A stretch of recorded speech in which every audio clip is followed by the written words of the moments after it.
Hello, today I'm going to talk about chapter 8 of Fathers of Nations, and that is change of trade. Why change of trade? Chiamaka, the famous pastor and previously a careless driver who drove dangerously with his elbow sticking out of the window and the radio blaring out the latest hit songs, swerves into a ditch, the initial lane that he could not keep, and cutting the lanes was his norm. He did not care about his destination. He cared about where he was heading to. He could use any path to arrive where he was going. If you look at page 105, we are told that he could drive, and even when the others complained, he never cared. Chiamaka adored Lagos, and this allowed him to drive dangerously. He could laugh at the other drivers who hated his ways. One day, Obina, his younger brother, was going to the university and he had claimed he was late. And he told him, just watch this. And he drove carelessly in his Mercedes. And one day, after Chiamaka dropped the brother, he got involved into a very serious accident. The Mercedes rolled and he almost died. Because why should we say he almost died? The vehicle, rolled over and got itself into pieces. But when it flew like that, nobody came to his rescue. People were just passing by. After all, they were tired with him. And Nigeria is another place whereby if you stop by a traffic, you never know what could happen. It's possible that it would be a trick, somebody intending maybe to attack you. So Chiamaka just stands outside, miraculously wonders how this accident happened and nothing happened to him. Again, there is another miracle that the police never stopped, nobody stopped. So there could be nobody who could have to pin him down. Now, after this miracle, Chiamaka decides to be a preacher. And out of preaching, he preaches so much open about the government. He is a tactful preacher who uses a lot of skill but talks a lot of reality. When we check on page 109, it was not through seminars that he learned to be a preacher, but it was just out of practice. He works on his voice and his tactics.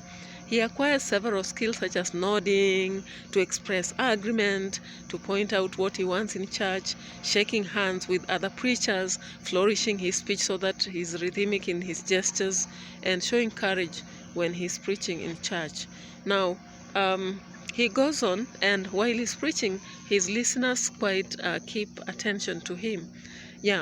One day he goes on with the sermon, God is watching you. God is watching you. Now, he tells them to listen to the Maker, that they should hear his word. So page 110 goes through this, and Chiamaka's congregation really pays attention to him. Then one day he gives them a challenge that in case somebody had dropped a gift, could they go and inform the owner about this, or could they keep away the money they had picked? He tells them, in the presence of God, whom nobody sees, it is very prone that many people would keep this money and not hand in to the police. Maybe few would make a decision of handing in to the police. Others would just keep it. And the few would maybe have to try and see if the owner would find it. But in case the police could see them, they could easily hand it over. And that is what they keep doing.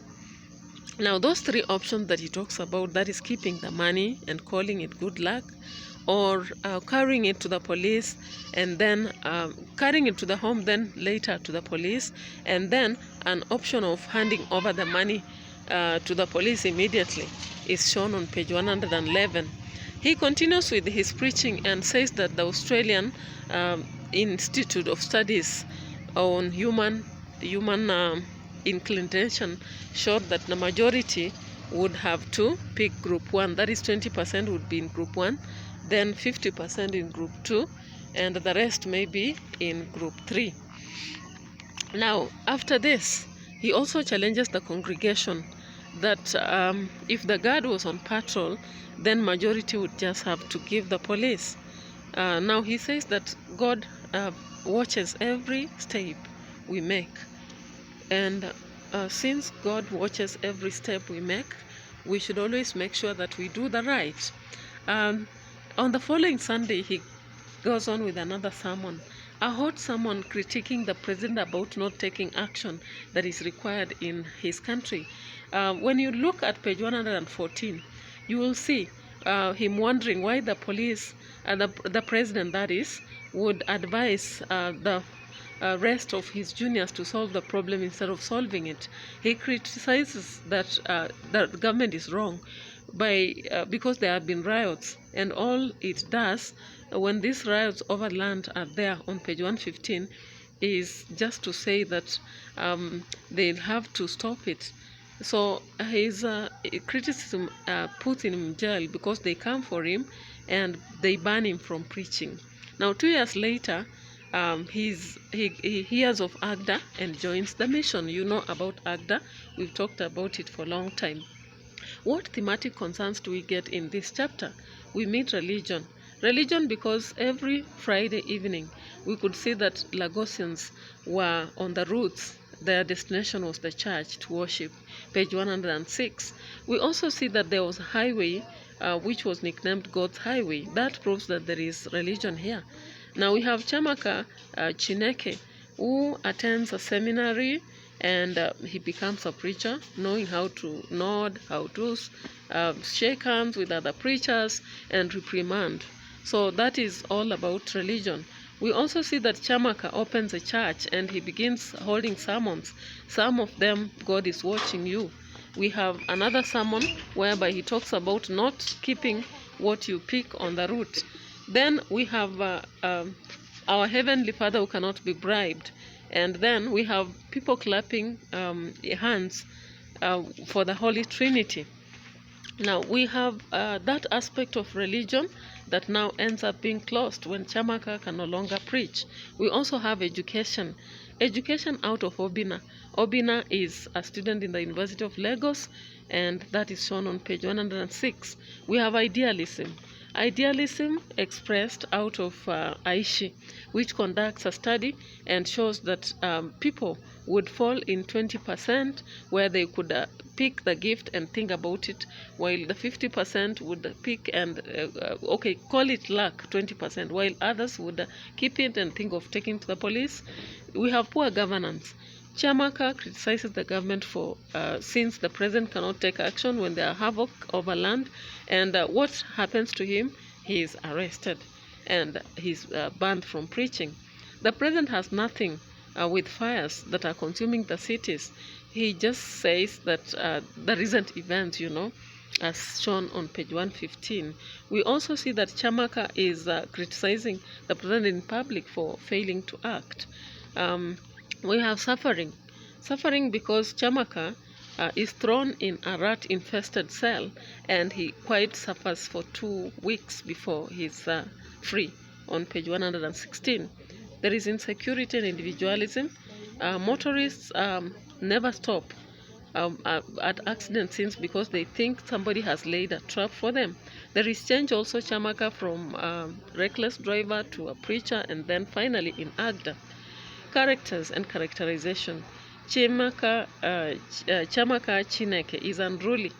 During the time he was driving, we are told he could drive his elbow sticking out and a lot of music blaring on the radio, page 105. He could drive on lanes, not caring about the destination of others.